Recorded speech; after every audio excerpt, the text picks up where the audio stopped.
मैं वीनस हूँ। चलिए आज मैं आपको अपनी कहानी खुद सुनाता हूँ। वो सुबह भी हर बार की तरह एक शांत सी सुबह थी। हवा चल रही थी और पानी से लबालब था मैं। बड़े बड़े समुद्र थे। खैर बहुत याद आते हैं वो दिन। मेरी किस्मत ही खराब थी। पृथ्वी पर जहाँ 24 घंटे का दिन था, वहीं मैं पूरे 248 गुना स्लो था पृथ्वी से।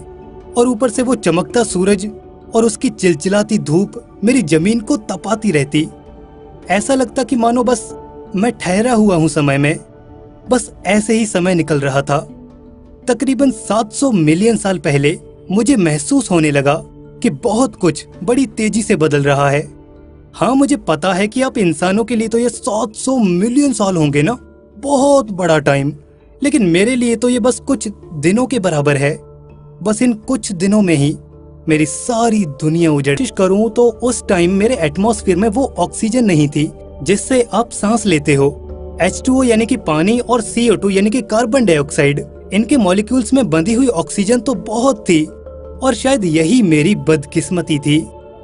ऑक्सीजन ही नहीं थी तो ओजोन लेयर कहां से आती, जो तुम्हारी प्यारी धरती को बचा कर रखती है। सूरज का अल्ट्रावायलेट रेडिएशन ओजोन न होने से मेरे एटमॉस्फेयर में अंदर तक गर्मी ही गर्मी कर देता और मेरे सारे समुद्र उस राक्षस अल्ट्रावायलेट रेडिएशन के सामने यूं ही पड़े हुए थे। मैं चाहकर भी कुछ नहीं कर सकता था। चाहकर भी मैं समुद्रों को वो सुरक्षा कवच नहीं दे सकता था। बस तमाशा देख सकता था। जहां एक तरफ मेरी जमीन और आसमान मेरा साथ नहीं दे रहे थे, वो लगातार और पहले से भी कहीं ज्यादा तेजी से हीट को ट्रैप करते जा रहे थे। ऊपर से ओजोन नहीं थी मेरे पास। और मुझे क्या पता था कि आगे ये पानी, ये भी मेरा दुश्मन बनने वाला था। मुझे लग रहा था कि मेरी खूबसूरती, जिस पर मैं नाज किया करता था, वही मेरी दुश्मन बनती जा रही थी। क्योंकि मुझे बहुत नाज था अपने समुद्रों पर, उसी पानी पर। गर्मी से पानी भाप बनकर उड़ने लगा। पानी की छोटी छोटी बूंदें मेरे पूरे एटमॉस्फेयर में फैल गईं।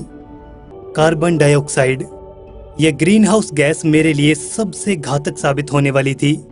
वाटर मॉलिक्यूल्स और कार्बन डाइऑक्साइड ने मिलकर ग्रीन हाउस इफेक्ट पैदा करना शुरू कर दिया, जिससे अब और हीट मेरे एटमॉस्फेयर में ट्रैप होने लगी थी। अब मैं पूरी तरह से आग की भट्टी में तब्दील होने वाला था।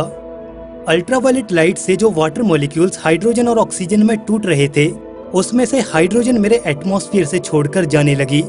मेरा भार भी इतना नहीं था कि मैं इतनी एस्केप वेलोसिटी जनरेट कर पाता कि उन जाते हुए हाइड्रोजन मॉलिक्यूल्स को रोक लेता। वो एस्केप होते रहे और मैं देखता रहा। ऑक्सीजन एटम्स भारी थे, इसलिए वो नीचे जाकर जमीन और पत्थरों को ऑक्सीडाइज करने लगे। ये सब चल ही रहा था कि मुझे लगा कि मेरी टेक्टोनिक प्लेट्स धीमी पड़ने लगी हैं। वो सब पानी की वजह से था। मेरा पानी टेक्टोनिक प्लेट्स के लिए लुब्रिकेंट का काम करता था।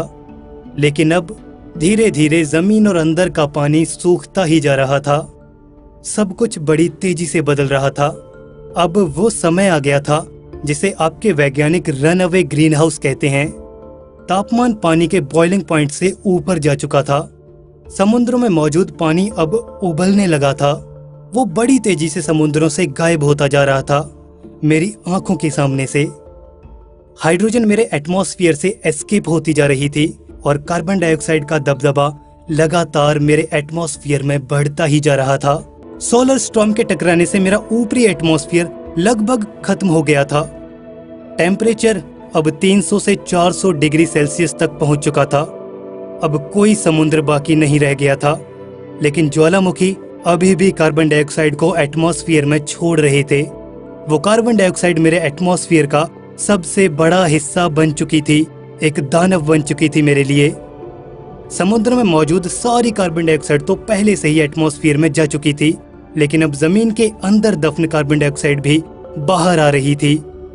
सच में अब मैं नर्क बन चुका था। मेरी स्टोरी सुनकर कैसा लगा कमेंट्स में जरूर बताएं।